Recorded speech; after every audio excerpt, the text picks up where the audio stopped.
ime Oca i Sina i Svetoga Duha.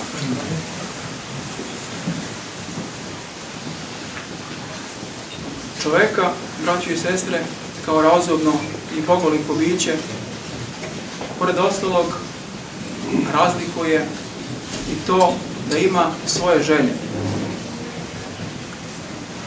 Želje čovekove mogu da budu ili grešne, ili Bogu ugodne. Majka svih bogugodnih želja čovekovih jeste želja da se čovek susretne sa Gospodom, da vidi Gospoda svoga, da upozna Gospoda svoga.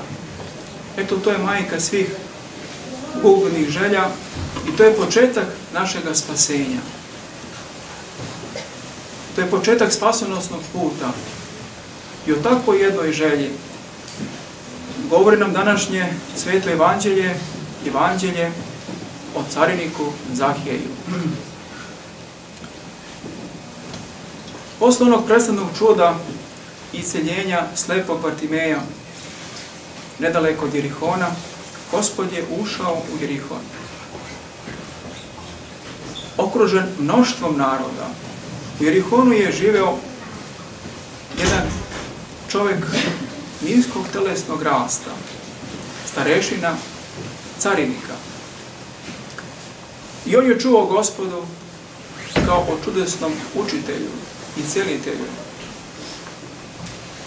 Zaželeo je da ga vidi, ali, pošto je bio malog rasta, nije mogao od ljudi koji su Gospoda okružavali.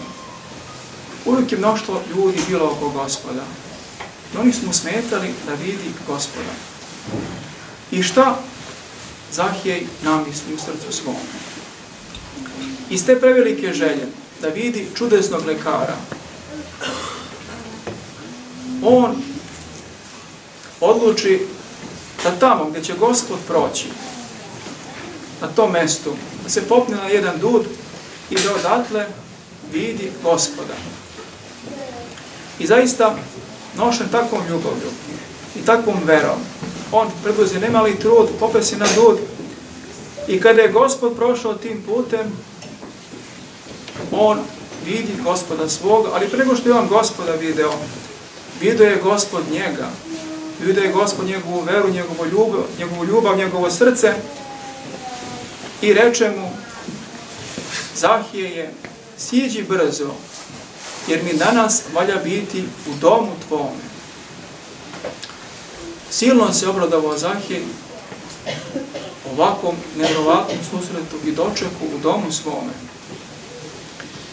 S radošću siđe i odvede ga do doma svoga, a svetina, videvši da je Gospod ušao u kuću grešnoga čoveka, pomisli: gle, kako ovaj prima, kako odlazi u kuću grešnoga čoveka, jer je Zahije bio starešina carinika, a carinici su bili omraženi u svome narodu, jer su, pored poreza koji su skupili za rimsku državu, jedan dobar deo od naroda uzimali i za sebe. Dakle, bogatili su se nepravedno. Može se reći, pljačkali su svoj narod, zbog toga su smatrani najgrešnijim i najnižom klasom u rodu svom. Zbog toga su ih svi smatrali grešnicima i oni koji su bili pobožni među Jevrejima, njih su izbjegavali. Zbog toga i kažu: gle, kako odlazi u kuću grešnoga čoveka.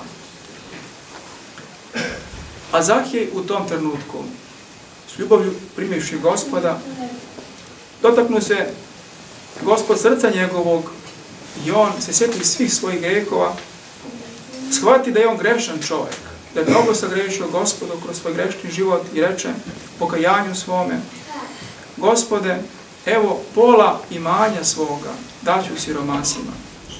I ako što koga ošteti, evo, četvorostruko ću vratiti. A Gospod reče: danas dođe spasenje domu ovome.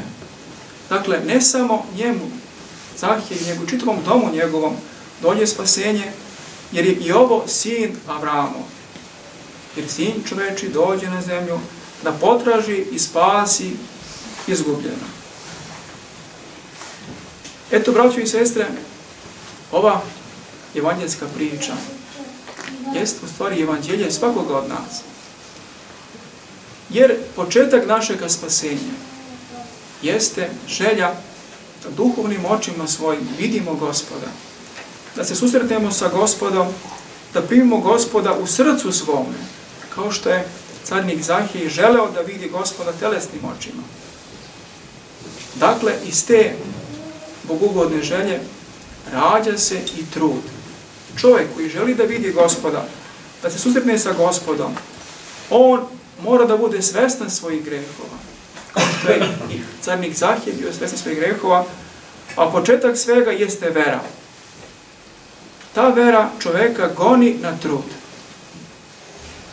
Kao što je Zahij preduzeo nemali trud da se popne na dud, da bi vidio Gospoda, tako i čovjek koji hoće da vidi Gospoda mora da preduzme trud posta i molitve.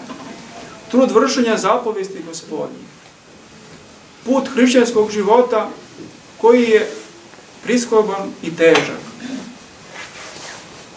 To je u stvari put penjanja na dud, put uspinjanja, put hod uz brdo.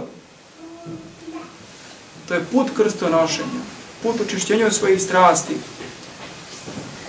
I kao što je Zahij položio trud, iz tog truda bio nagrađen od Gospoda, Gospod ga je udostojio da bude u domu njegovom, tako i čovjek kada preduzme takav trud, čisti svoje srce, čisti svoju dušu od greha, od strasti, grehovnih želja, prosvetljuje svoj duhovni vid i zaista u jednom trenutku duhovnim očima ugleda Gospoda svoga.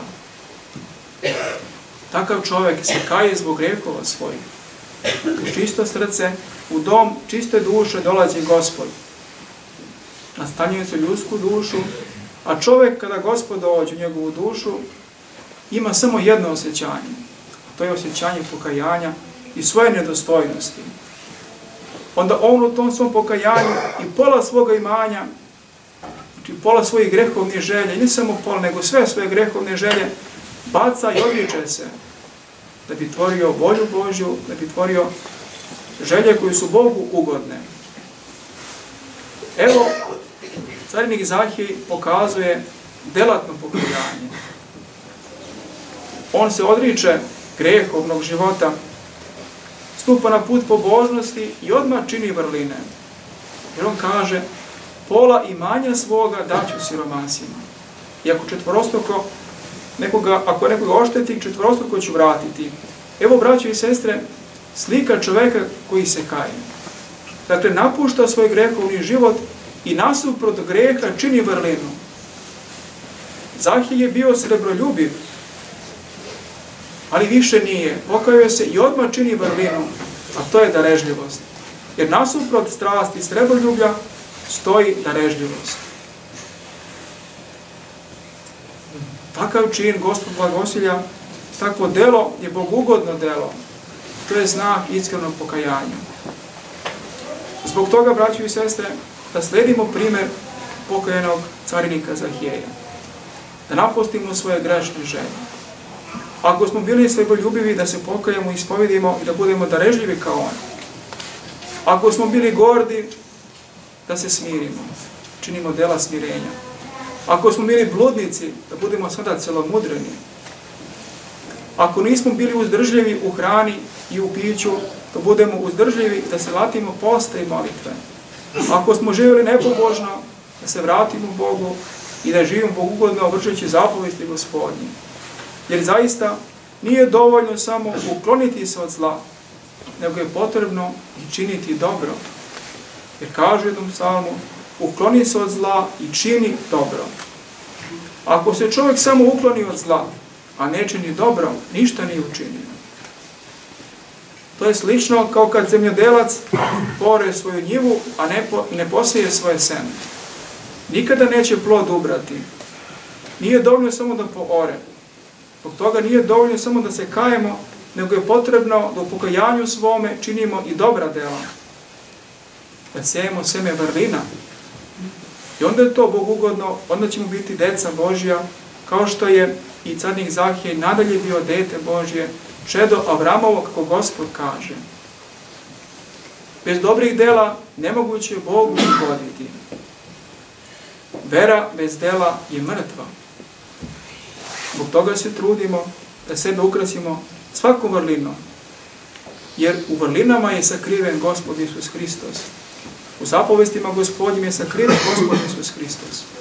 Onaj ko vrši zapovesti Gospodnje, on u stvari neprestano čisti svoje srce od grehovnih strasti i želja i ono u jednom trenutku ugleda Gospoda svoga. Čisto srce vidi Gospoda.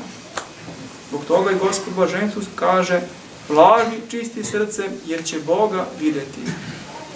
To je duhovni pogled, to je duhovni vid, nije to telesni vid. Ne možemo mi Gospoda vidjeti telesnim očima. Mnogi danas žele da vide Gospoda telesnim očima, ali to je nemoguće. Kako vidjeti telesnim očima onoga koji je svuda prisutan i sve ispunjava? Nemoguće je to. Gospod se pokazuje samo očima srca, a taj pogled zaklanjaju šta? Naše strasti. Kao što su pogled zaklanjali ljudi koji su bili oko Gospoda, tako i naš duhovni pogled zaklanjaju strasti. Eto, to su ljudi, pod znacima navoda, koji zaklanjaju Gospoda i mi ga ne vidimo. Zbog toga se očistimo svake strasti, od svakoga greha, od svake grehovne želje, i zaista vidjet ćemo Gospoda i radovat ćemo se Gospodu svome. To znači da ćemo biti u Carstvu nebeskom još ovdje na zemlji. Carstvo nebesko, to je crkva Božija. I u njoj nam je Gospod dao sve te tajne i sve te vrline, da se njime lečimo od svakoga greha. Naš život večni počinje još ovdje na zemlji. I naš raj i naš pakao, zavisno od toga kako mi živimo ovdje na zemlji. Od toga se potrudimo, braćo i sestre, da budemo revnosne sluge Gospodnje, koje vrše zapovesti Gospodnje, koje čine dobra dela, koje tvore vrline, i onda ćemo biti čeda Božja, onda ćemo, kada odemo iz tela, da se nađemo tamo gdje su svi sveti oci crkve i svi oni koji su ugodili Bogu životom svojim. Neka bi nam Gospod dao i dobru želju i snagu, da vršimo zapovesti Gospodnje, da tvorimo vrlinu, da očistimo srce svoje, da se Gospod u njemu nastani, da kada odemo iz tela da se nađemo u Carstvu nebeskom, da primimo ono što oko ne vide i uho ne ču, i u srce čoveku ne dođe, a što je ugotovio Gospod onima koji ga ljube. Amin, Bože daj. Na zdravlje i na spasenje.